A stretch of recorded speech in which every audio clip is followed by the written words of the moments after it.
Hoje, no Além do Diagnóstico, estamos com a convidada Dani Leal. Ela é mãe atípica, funcionária pública, fundadora dos Pais Eficientes de Araruama, coordenadora municipal do Movimento Orgulho Autista Brasil em Araruama, ativista na defesa dos direitos das pessoas com síndromes, transtornos, deficiências e doenças raras, e também pré-candidata a deputada estadual. Seja bem-vinda, Dani.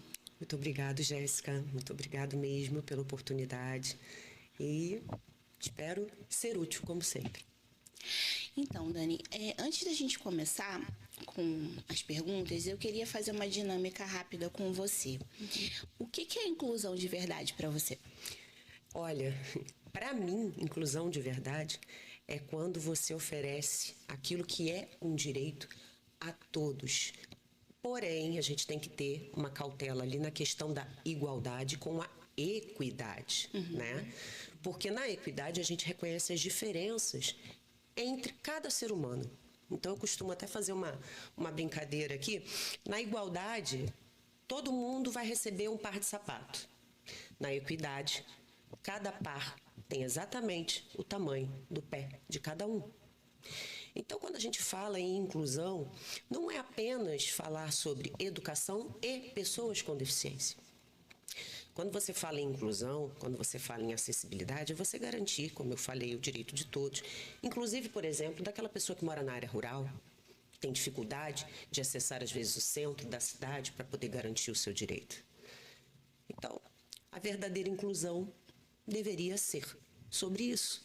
Mas, infelizmente, além das famílias atípicas, muitos cidadãos, no geral, enfrentam grandes barreiras para estarem incluídos, né, através, principalmente, da falta de acessibilidade no geral. O que você acha que é mais difícil na maternidade atípica?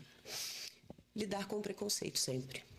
Às vezes o preconceito é dentro da família, 98% da sociedade, e quando a gente fala em sociedade, a gente fala na sociedade como um todo, né? Não apenas o seu vizinho, o seu colega de trabalho, o seu amigo, não, é na sociedade como um todo. Então, quando às vezes a gente vê uma mãe falar em luto, quando a gente vê uma mãe se queixar de uma dor, de um desânimo, de um preconceito que sofreu, é isso que acontece.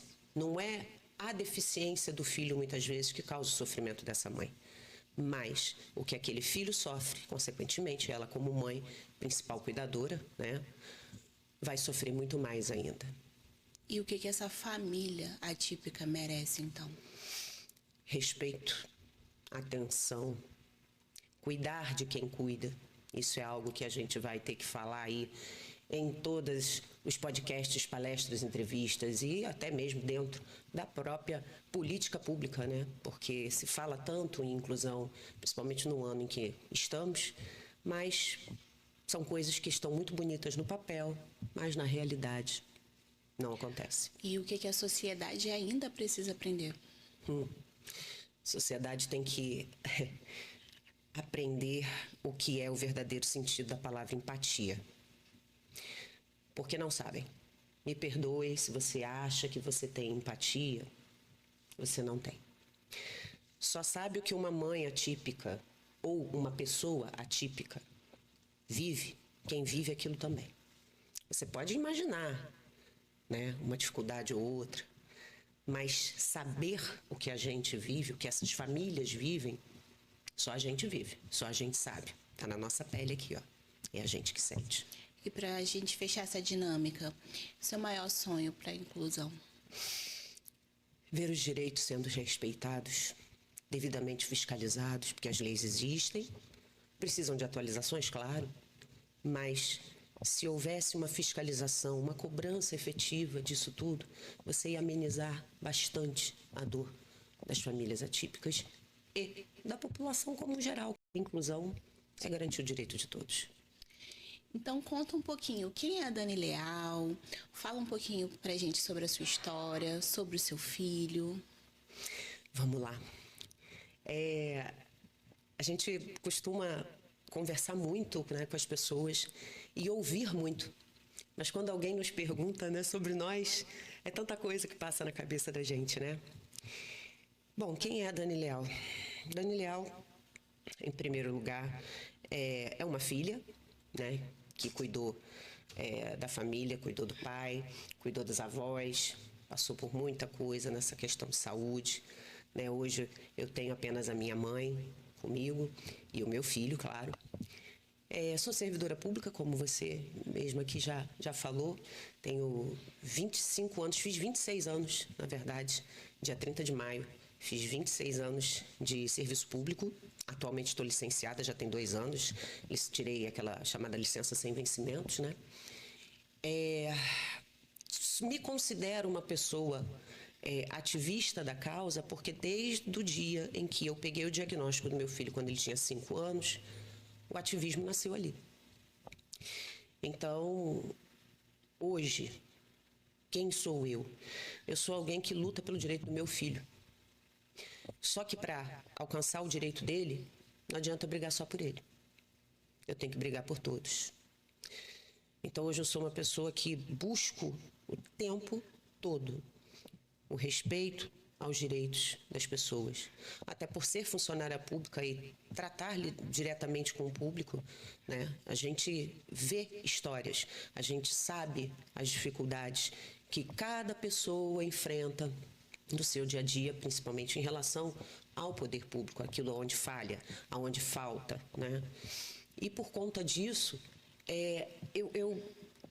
eu passei a ficar, por ver essas falhas, eu passei a ficar indignada, né? Poxa, uma injustiça tal coisa, injustiça uma pessoa não conseguir um atendimento, por exemplo, médico, e acabar adoecendo, tendo um problema mais grave ainda de saúde por conta disso, por conta da falha no atendimento, da demora no atendimento, algo que poderia ter sido evitado, né?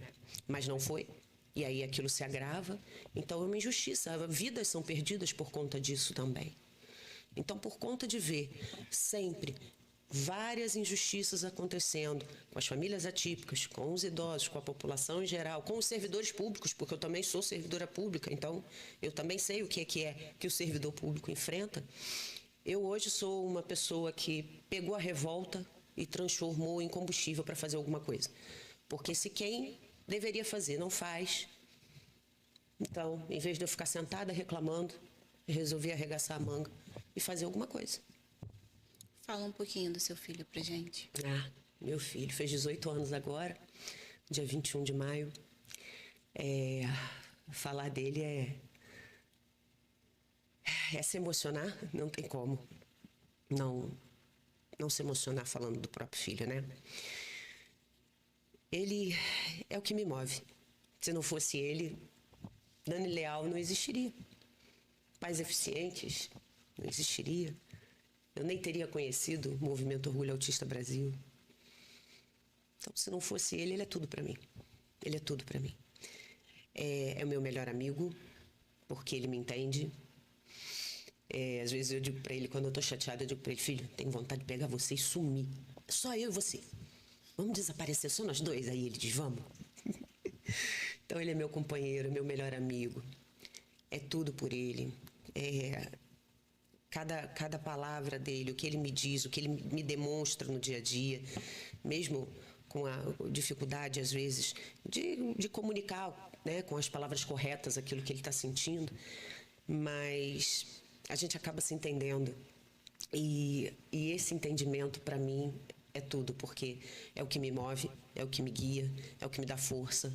Quando às vezes eu estou cansada, estou estressada, poxa, peguei um atendimento de uma família que foi doída, sofrida, e aí eu digo, meu Deus, o que eu vou fazer e tal. Aí eu olho para ele, ele olha para mim e diz, mamãe, você está nervosa, você está preocupada, o que foi? Aí eu, tento conversar com ele, ele, não, mamãe, mas você pode, você consegue, você já faz, não desiste não, mamãe. Então, quando ele fala isso, como é que eu posso desistir? Exatamente. Né? E como surgiu a vontade, a ideia de iniciar cada projeto que você tem feito?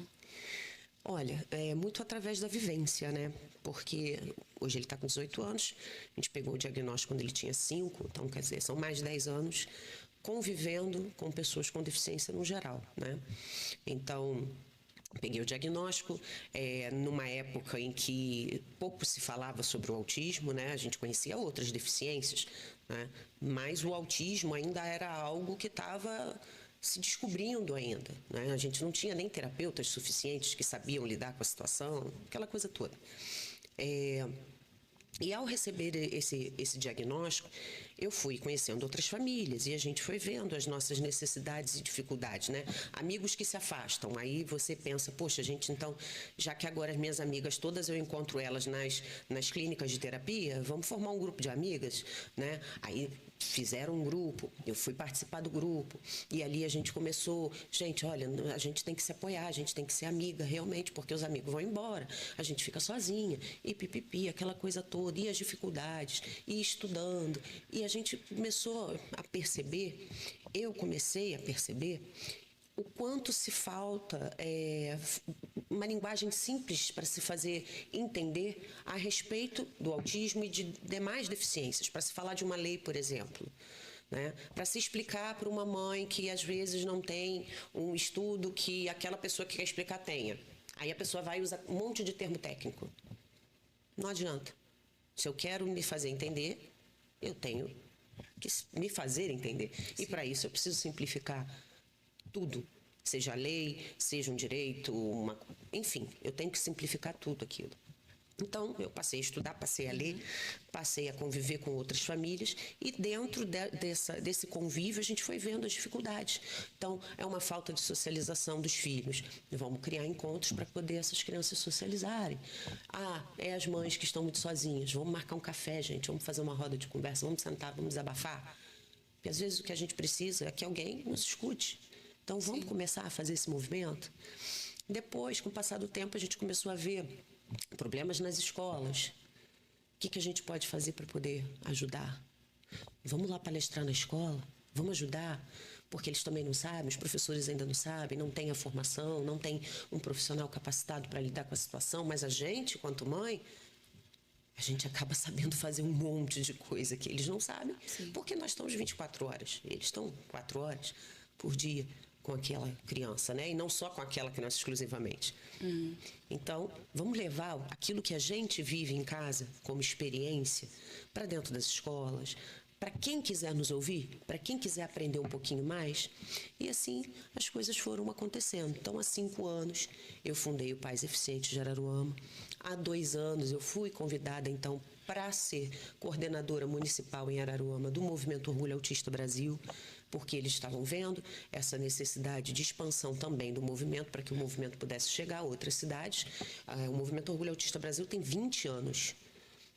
E eu fui conhecer há 2 anos também, quando fui procurada por eles. Então, a gente precisa que essas redes de apoio comecem a se ramificar, para poder atingir o máximo de pessoas possíveis, né? Poder atingir famílias, poder atingir o comércio, poder atingir as escolas, poder atingir a todos, levar informação.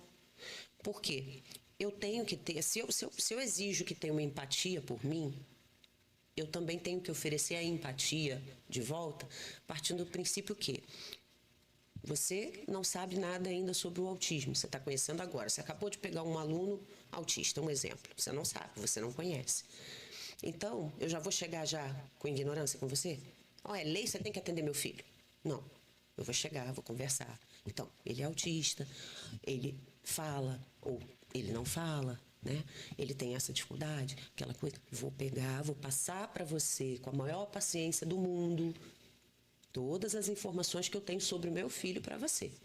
Então, eu vou buscar levar essas informações para você, entendendo que você não sabe aquilo ali. Ou seja, eu tenho que ter empatia pela sua ignorância. E quando a gente fala disso, a gente fala num geral. Quando a gente vai dar uma palestra, simplifica as informações. As pessoas, se você foi convidado para dar uma palestra, as pessoas não sabem aquilo que você está indo ensinar. Então, simplifica, tenha paciência, tenha empatia. Às vezes, vou contar aqui algo que aconteceu quando criança, né? Grande parte dos autistas principalmente pequenininhos, né, tem uma hiperatividade, então corre para um lado, corre para o outro, grita, pula, né, aquela coisa toda. E às vezes tinha esse comportamento na rua, entrava numa loja, no mercado, e isso acontecia e as pessoas olhavam, né? Porque para elas, ó, é uma criança bagunceira, tá fazendo uma pirraça, alguma coisa nesse sentido. Então, em vez de eu ficar com raiva, não, senhora, sabe o que que é? É que ele é autista. Então, o autista tem uma forma diferente de sentir. Então, como aqui tem muita gente, tem muito barulho, então, ó, virou o detergente ali, o desinfetante ali, ó, tá um cheiro muito forte, ele fica agitado. É isso. Não é falta de educação, não. Porque, no caso, a sociedade ainda não está preparada para lidar com o diferente, né? Não. Até porque lidar com o diferente é algo assustador. Imagina se desse hoje aqui uma nave espacial, aparece um ET. É algo diferente. A gente vai ter pânico, não vai? Sim. Assim são vistas pessoas com deficiência, principalmente os autistas. Há deficiências que as pessoas já estão mais acostumadas, porque é visível. Sim, há. Aquelas que são invisíveis são os que sofrem um pouco mais? Sim, com certeza. Embora eu não goste dessa comparação de quem sofre mais e quem sofre menos. Eu acho isso injusto. Sofrimento é sofrimento e a gente tem que respeitar. Limite é limite, cada um tem o seu e a gente tem que entender e acolher, né? Sim. Mas tem coisas que são automáticas. Você olha, você vê. E tem outras que são escondidas, não são visíveis. E é aí que entra o preconceito. Porque a pessoa olha, não sabe do que se trata e pode acabar dizendo algo não agradável. Dani, esse preconceito dói mais quando vem de um desconhecido ou de um familiar? Quando vem do familiar, com certeza, porque o desconhecido é aquilo que eu falo, ele não sabe o que é, então ele vai dar a opinião dele, né? Agora, quando vem da família, que é de onde você espera apoio, suporte, é bem mais complicado, é bem mais doído. Eu passei por isso. Grande parte das mães, grande parte dos responsáveis já passaram por isso. Você fala um pouquinho sobre como foi descobrir o diagnóstico do seu filho, como você se sentiu e como que você começou a lutar pelos direitos dele a partir do momento que você recebeu esse diagnóstico. Se você passou pelo luto. Sim. A questão do luto, eu também faço uma brincadeira para contar o seguinte, né? Você passa 9 meses se preparando para viajar para a França, né? E você vai aprendendo a língua, né? Aquela coisa toda, tal.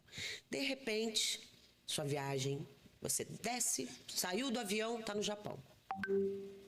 Então, primeira coisa é o baque, é o susto, né? Quando vem um diagnóstico. Tem diagnósticos que acontecem ao nascer. Tem outros que já, no exame, aparece ainda dentro da barriguinha. E tem outros que demoram um pouquinho mais. Então, para grande parte das mães que recebem um diagnóstico de autismo, esse luto ele acontece mais à frente, não é no momento, não é durante a gestação, não é no momento do parto, acontece mais à frente. E aí, para a gente, o susto acaba sendo maior, vamos dizer assim, porque você passou os 9 meses querendo saber se ia ser menino ou menina, escolher nome, depois você começa a pensar o que vai ser quando crescer. Isso é natural de todo ser humano, de toda gravidez. E, de repente, aquilo que você pensava, alguém vira para você e diz assim, então, mãezinha, olha só, vamos devagar? Porque, olha só, seu filho tem uma diferença aqui, essa diferença pode impactar no futuro dele. Então, primeiro você toma um susto, você se culpa, porque você começa a querer descobrir por que isso aconteceu. Se você errou, se você fez alguma coisa errada, de quem é a culpa. Acontece muito isso, né? Principalmente quando se fala que, porque é genético, vem do pai. Gente, se é genético, você não pode culpar um lado só da família. Não existe isso. Se é genético, ponto, acabou. Não veio do pai, veio da mãe. Quantas mães hoje estão fechando o diagnóstico? Sim. Então, isso é uma besteira. Me perdoe. Não sou médica, mas é só usar a lógica, né? Então, vem esse baque. Então, aquilo tudo que você imaginava, que você estava ali sonhando, cai por terra. O meu luto foi até que rápido. Eu fui muito prática. Eu só virava para a terapeuta, né, que estava me dando a notícia e dizia assim, olha só, tá bom, é meu filho, o que eu tenho que fazer? Eu não quero perder tempo, o que eu tenho que fazer? Então era isso que eu dizia o tempo todo e repetia o tempo todo. Ah, mas você não chorou? Chorei? Claro que chorei. Quando eu cheguei de diagnóstico em casa, que eu mostrei para a família, uns ficaram do lado, outros disseram que não. Ah, isso nada, isso é exagero, isso não existe, isso é falta de estímulo, é porque você mima muito. Todo mundo quer opinar, né? Todo mundo quer opinar. Enxergar a verdade. Ninguém quis ir para o médico comigo. Ninguém quis ir na reunião da escola, tomar bronca da escola também. Ninguém. Mas dar opinião, maravilhoso, né? Então, eu passei por tudo isso também. E quando foi que eu decidi que eu tinha que lutar por ele? Desde o dia do diagnóstico. Justamente por ver as dificuldades. O primeiro preconceito foi dentro de casa. Depois no ambiente escolar. Então, nas primeiras vezes em que você começa a enfrentar um sistema que não é feito para te acolher, nem para acolher teu filho, na mesma hora você se torna uma guerreira. Sim. Né? Eu detesto essa palavra, mas vamos usar aqui que é para ser bem entendido. Você vira uma guerreira, você vira um soldado. Você vai à guerra, você vai para a luta. Pelo menos eu tive essa posição, por ser muito, muito prática, muito agitada, por estar o tempo todo me movimentando. Eu falei, não, é aqui que eu tenho que intervir. É meu filho, é o futuro dele. Enquanto eu estou aqui, eu tenho que fazer alguma coisa. Não posso cruzar os braços. Ah, mas tem dias que você não fica triste? Claro que tem dia que eu fico triste. Isso é normal, eu sou ser humano. Sim. E conta um pouquinho pra gente, né? Esses direitos que você já descobriu. A maioria das mães ainda não sabe os direitos que os filhos têm. Fala um pouquinho dos direitos dos autistas, e não só dos autistas, né? Mas do da pessoa com deficiência. Então, gente, quando a gente fala em direitos, está tendo até um debate muito grave aí na internet a respeito disso, né? Querem tirar direitos dos autistas nível 1 de suporte. Está tendo tudo isso. Então, a gente tem que ter calma, a gente tem que ter responsabilidade quando vai dizer determinadas palavras, né? Fazer determinados julgamentos. Mas quais são os direitos num geral? Hoje, nós estamos em 1º de junho, né, de 2026. Que é o momento que a gente está aqui fazendo essa gravação. Então, hoje, quais são os direitos, né? O mais comentado, que todo mundo acha maravilhoso, isenção de PVA, né? Compra de carro com desconto, direito à mediação escolar. Seu filho tem direito à mediação escolar. Até na faculdade, tá, gente? Se precisar, tem que ter, tá bom? Dentre outros, atendimento prioritário. Por quê? Muitas pessoas autistas, muitas pessoas com deficiência, têm dificuldades em ficar horas e horas numa fila. Então, elas têm direito a esse atendimento. Só que a gente fala nos direitos, né? A gente informa, se a gente pesquisar no Google, tem lá, mas na hora da prática, não funciona. Não acontece. Não vai à frente. Algumas outras cidades, por exemplo, dão direito de isenção até de IPTU. Algumas cidades, veja bem, algumas cidades. Até porque IPTU é algo que tem a ver com o município. Então, por exemplo, lá Brasília, não pode chegar, olha, não é assim, é o município que tem que fazer essa lei. Então, algumas cidades têm. E vai por aí afora. Cada cidade pode fazer sua lei municipal. Tem as leis estaduais e tem também as leis federais. Outro direito que se tem, vale social, para andar gratuitamente nos ônibus. Mas é outro desespero para conseguir. É uma dificuldade enorme. Em Araruama, pelo menos, joga para lá, joga para cá. Agora tem uma confusão que, para tirar o vale para andar nos ônibus da Monte Brancos, precisa-se ter o vale social do Rio de Janeiro, que é o Rio Card. E, uma coisa não tem nada a ver com a outra. Mas, enfim, colocaram agora essa ideia ali. Aí a mãe vai na Fundação Leão 13, em Araruama é assim, vai na Fundação Leão 13, aí tem que aguardar o Vale Social ficar pronto. Isso se ficar, porque se tiver uma vírgula errada no preenchimento do formulário, aquilo volta, é negado, tem que dar entrada em tudo de novo. Então, direitos tem aos montes, só que a burocracia é tão absurda, uma falta de transparência gigantesca, que se a gente for ficar falando aqui um por um, vai embora o podcast inteiro. Então, tem vários direitos, gente, vários. Google ajuda a responder, mas se precisar de ajuda também, pode procurar Pais Eficientes de Araruama lá no Instagram, ou o oficial Dani Leal, também lá no Instagram, que eu conto para você. Tem também desconto na conta de água. Sim. E vai para aí afora. Você pode falar só do BPC, porque muitas mães têm dúvida, né? Se eu trabalho, eu tenho direito, eu perco direito. Então, o que acontece? Aí a gente tem uma crítica bem pesada a respeito do BPC. Porque o que diz a lei? Né? Vamos falar, o que diz a lei? A 1/4 do salário mínimo, ou seja, aquela família tem que ser uma família miserável, tá? BPC é para pessoas em situação de vulnerabilidade, ponto. Então, partindo desse princípio, obviamente que se a mãe for trabalhar, vai aumentar a renda, vai perder o BPC, correto? Correto. Porém, o que hoje se consegue fazer com um salário mínimo para uma pessoa com deficiência?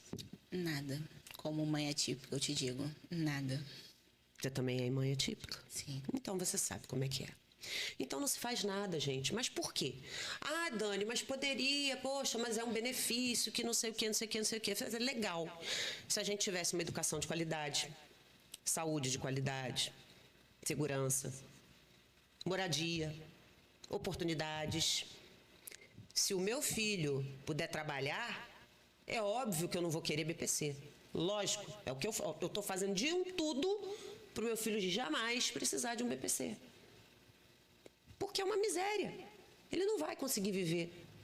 Então, se a pessoa chega lá na farmácia lá para retirar o medicamento está lá, ela vai poupar o BPC.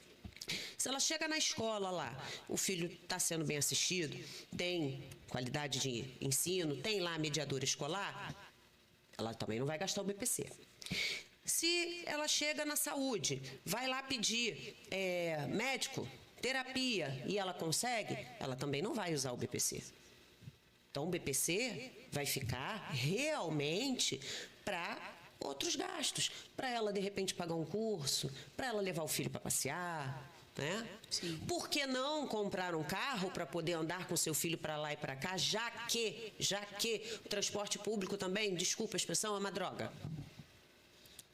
E essa locomoção de ir para a escola, levar para terapia. Exato. É desgastante. O carro é uma necessidade para quem tem um filho com deficiência. Mas aí quando se fala que a mãe pegou o BPC para comprar carro. Gente, você já passou uma semana atendendo uma mãe de uma pessoa com deficiência? Já passou? Dirigindo para ela? Levando o filho para lá e para cá? Porque muitos Ubers não querem fazer isso. Se uma criança autista, uma pessoa autista adulta, entrar no carro com a mãe e ter uma crise qualquer sensorial dentro daquele carro, o carro de aplicativo para na hora. Desce. Então, gente, como é que vocês querem que o BPC seja a solução dos problemas? Ele acaba não sendo. É uma esmola. Dani, você conta o BPC? Claro que não. Não estou dizendo isso. Pelo contrário, sou a favor que se tenha e que seja oferecido da forma correta, sim. Mas é porque tem fraude. Fiscalizem. Fiscalizem. Agora, não queiram jogar a culpa porque a pessoa autista está na internet fazendo um vídeo mostrando, gente, eu aprendi a tocar música. Não vem dizer que por conta do cara que aprendeu a tocar música que tem fraude no INSS, porque não é assim, não. Tá bom? É só olhar aí as mídias sociais, é só olhar a TV, só olhar as notícias que vocês vão ver que fraude não é só isso, não. Tem muita coisa cabeluda por aí. Então, não queiram culpar pessoas com deficiência, não queiram culpar o autismo da quebra. Está quebrando o INSS, como a gente escuta e vê muito aí na internet, sabe? Sim. Que é um verdadeiro absurdo.